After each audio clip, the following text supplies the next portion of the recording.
500 ಕೋಟಿ ಗುರು. 500 ಕೋಟಿ ಎಷ್ಟು ದೊಡ್ಡ ಅಮೌಂಟ್ ಗೊತ್ತಾ ಅದು. ಅದನ್ನ ಸ್ಟಾಕ್ ಮಾರ್ಕೆಟಲ್ಲಿ ಸಂಪಾದನೆ ಮಾಡ್ಬೇಕಂದ್ರೆ ಇನ್ನೆಷ್ಟು ಕೋಟಿ ಇನ್ವೆಸ್ಟ್ಮೆಂಟ್ ಮಾಡಿರಬೇಕು, ಇನ್ನೆಷ್ಟು ರಿಸರ್ಚ್ ಮಾಡಬೇಕು, ಅದರಿಂದ ಎಷ್ಟು ಕೆಲಸ ಹೋಗಿರಬೇಕು. ನಾನೊಂದು ಇಮೇಜ್ ಅಟ್ಯಾಚ್ ಮಾಡ್ತೀನಿ ಕೆಳಗಡೆ ನೋಡ್ಕೊಳ್ಳಿ. 500 ಕೋಟಿ ಎಲ್ಲಿಂದ ಬಂದಿರ್ಬೋದು?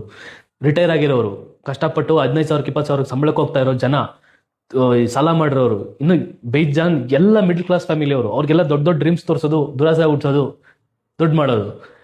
ಅಂಡ್ ಒನ್ ಮೋರ್ ಥಿಂಗ್, ಅವ್ನು ಸ್ವಂತ ಟ್ರೇಡ್ ಮಾಡಿರೋದ್ರಲ್ಲಿ 6 ಕೋಟಿ ಲಾಸ್ ಮಾಡ್ಕೊಂಡಿದ್ದಾನೆ. ಅವನಿಗೆ ಬರಲ್ಲ ಸ್ಟಾಕ್ ಮಾರ್ಕೆಟಲ್ಲಿ ದುಡ್ಡು ಮಾಡೋದು. ನಾನು ಸ್ಟಾಕ್ ಮಾರ್ಕೆಟಲ್ಲಿ ದುಡ್ಡು ಮಾಡೋದು ಹೆಂಗೆ ಅಂತ ಹೇಳ್ಕೊಟ್ಟು ದುಡ್ಡು ಮಾಡಿದ್ದಾನೆ. 500 ಕೋಟಿ.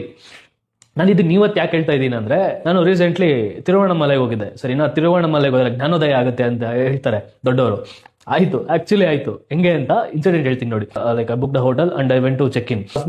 ಏನು ಮಾಡ್ತೀರಾ ನೀವು, ಅಂದರೆ ನಿಮ್ಮ ಆಕ್ಯುಪೇಷನ್ ಏನು, ನಿಮ್ಮ ಪ್ರೊಫೆಷನ್ ಏನು ಅಂತ ನಾನು ಕೇಳಿದೆ. ಅದೆಲ್ಲ ಡೀಟೇಲ್ಸ್ ನಿಮಗೆ ಯಾಕೆ ಅಂತ. Sir we need for security purposes ಅಂತ ಕೇಳಿದ್ರು. So I told him I am involved in a business. What business ಅಂತ ಕೇಳಿದ್ರು. Stock market business. ಸೊ ಅವ್ನ ಮುಖ ಹಂಗೆ ಎಕ್ಸ್ಪ್ರೆಷನ್ ಹಂಗೆ ಸಕ್ಕಂತ ಚೇಂಜ್ ಆಗೋಯ್ತು. ಈಗ ಅಂತ ಕೇಳಿದ್ರೆ ನನಗೆ ತಮಿಳು ಅಷ್ಟೊಂದು ಬರಲ್ಲ. ಎನ್ನಡ ಪೊನ್ನಡ ಕೋಳಿ ಮಟ್ಟೆ ತಿನ್ನಡ ಅಷ್ಟೇ ಬರೋದು ತಮಿಳು ನನಗೆ. ಸೊ ನಾನು ಬರೋ ಕಿತ್ತೋಗಿರೋ ತಮಿಳಲ್ಲೇ ಕೇಳಿದೆ ಅವನಿಗೆ, ಏನಾಯ್ತು ಅಂತ ಕೇಳಿದೆ. ಅವಾಗ ಅವ್ನು ಹೇಳ್ದ, ಈ ಥರ ನಾನು ಕೆಲಸಕ್ಕೆ ಹೋಗ್ತಾ ಇದ್ದೆ 15-20 ಸಾವಿರಕ್ಕೆ. ನನ್ನ ಜೀವನ ಚೆನ್ನಾಗೇ ಇತ್ತು, ಹೆಂಗೋ ಕಷ್ಟಪಟ್ಟು ದುಡ್ದು ಆರಾಮಾಗಿದ್ದೆ, ನಾನು ನೆಮ್ಮದಿಯಾಗಿದ್ದೆ.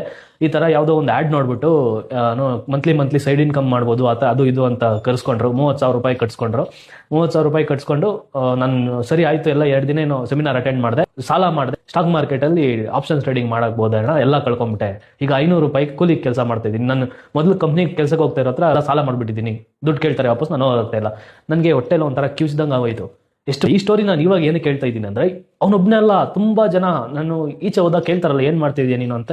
ನಾನು ಸ್ಟಾಕ್ ಮಾರ್ಕೆಟಲ್ಲಿ ಬಿಸ್ನೆಸ್ ಮಾಡ್ತೀನಿ. 3 to 4 out of 10 ಪೀಪಲ್ ದಿಸೆ ನಂದು ಹೋಯ್ತು. ಆಪ್ಷನ್ಸ್ ಟ್ರೇಡಿಂಗ್ ಮಾಡೋಕೋದೆ ದುಡ್ಡು ಹೋಯ್ತು, ಆಪ್ಷನ್ಸ್ ಟ್ರೇಡಿಂಗ್ ಮಾಡೋಕೋದೆ ದುಡ್ಡು ಹೋಯ್ತು, ನನ್ನ ಸೇವಿಂಗ್ಸ್ ಎಲ್ಲ ಹೊರಟೋಯ್ತು. ಇದೇ ಸ್ಟೋರಿ ತುಂಬಾ ಜನದ್ದು. ಗ್ಯಾಮ್ಲಿಂಗ್ ಇದ್ದಂಗೆ ಅದು. ಸೀದಾ ಡೈರೆಕ್ಟ್ ಹೇಳ್ತೀನಿ, ಡೈಲಿ ನೀನು ಆಪ್ಷನ್ ಟ್ರೇಡಿಂಗ್ ಮಾಡ್ತಾ ಇದೆಯಾ, ಡೈಲಿ ವಿತೌಟ್ ಲಿಮಿಟ್ ಅಂದರೆ ನೀನು ಗ್ಯಾಮ್ಲಿಂಗ್ ಮಾಡ್ತಾ ಇದೆಯಾ ಅಷ್ಟೇ. ನಿನ್ನಿಂದ ಏನು ಲಾಭ ಯಾರಿಗಾಗ್ತಾ ಇದೆ? ಬ್ರೋಕಿಂಗ್ ಕಂಪ್ನೀಸ್ ಲಾಭ ಆಗ್ತಾ ಇದೆ, ನಿನ್ನ ಕೋರ್ಸ್ ಸೆಲ್ ಮಾಡೋನ್ಗೆ ಲಾಭ ಆಗ್ತಾ ಇದೆ, ಪ್ಲಸ್ ಆಪ್ಷನ್ ಸೆಲ್ಲರ್ಸ್ಗೆ ಲಾಭ ಆಗ್ತಾ ಇದೆ ನಿನ್ನಿಂದ ಅಷ್ಟೇ. ಆ್ಯಂಡ್ ಒನ್ ಮೋರ್ ಥಿಂಗ್, ಇವತ್ತು ರಾಮನವಮಿ ಒಳ್ಳೆ ದಿನ. ಅಕಸ್ಮಾತ್ ನಿಮಗೆ ಆಪ್ಷನ್ಸ್ ಟ್ರೇಡಿಂಗ್ ಮಾಡಿ ಕಳ್ಕೊಂಡು ಲಾಸ್ ಆಗಿದ್ದೀರಾ, ಇನ್ನು ಅದನ್ನ ರಿಕವರ್ ಮಾಡೋಕ್ಕೆ ಟ್ರೈ ಮಾಡಬೇಡಿ, ಬಿಟ್ಬಿಡಿ. ಆ್ಯಸ್ ಎ ಟ್ರೇಡರ್ ನಾನು ಹೇಳ್ತಾ ಇದ್ದೀನಿ, ಆಗಲ್ಲ, ಬಿಟ್ಬಿಡಿ. ಜಾಸ್ತಿ ದುಡ್ಡಾಗಿ ಕಡಿಮೆ ರಿಟರ್ನ್ಸ್ ಎಕ್ಸ್ಪೆಕ್ಟ್ ಮಾಡ್ಕೊಂಡು ಬಂದರೆ, ಬಿಸ್ನೆಸ್ ಥರ ಮಾಡಿದ್ರೆ ಮಾತ್ರ ದುಡ್ಡು ಮಾಡೋಕ್ಕಾಗೋದು ಸ್ಟಾಕ್ ಮಾರ್ಕೆಟಲ್ಲಿ. ನೀನು ಕಡಿಮೆ ದುಡ್ಡು ಎತ್ಕೊಂಬೋದು, ಅದನ್ನ ಹಾಕಿ ಜಾಸ್ತಿ ದುಡ್ಡು ಮಾಡ್ತೀನಿ, ಜಾಸ್ತಿ ರಿಸ್ಕ್ ತೊಗೊಂಡು ಜಾಸ್ತಿ ದುಡ್ಡು ಮಾಡೋಕೆ ಹೋಗ್ತೀನಿ ಅಂದರೆ ಆಗಲ್ಲ. ಯು ವಿಲ್ ಗೆಟ್ ಬ್ಲೋನ್ ಅವೇ ಸೀದಾ.